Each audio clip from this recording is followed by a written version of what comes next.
Hi, this is Fani Reinders, and in this section, we will be looking at applying security to ASP.NET Web APIs.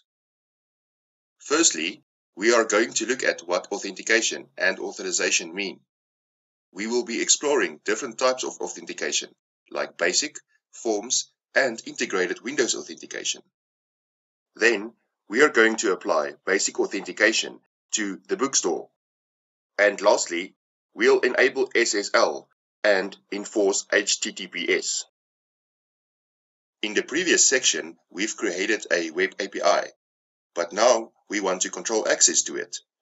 This video will focus on what authentication and authorization is and how to apply it to ASP.NET Web API. Authentication is the process of identifying a user.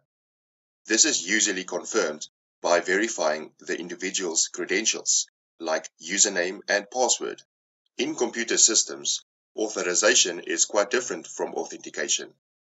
The former is the process of determining if a user has sufficient privileges to perform a certain action. So when we talk about authentication in ASP.NET Web API, there isn't really anything new. Web API assumes that authentication is handled by the host, and IIS, for instance, uses the HTTP module that sees all the requests that are made through the ASP.NET pipeline.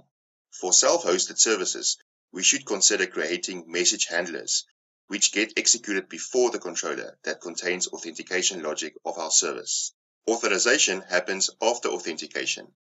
Like MVC, Web API comes standard with an authorized attribute that can be applied on a global, controller, and/or action scale. The authorized attribute runs before the controller in the pipeline and contains all the authorization logic needed.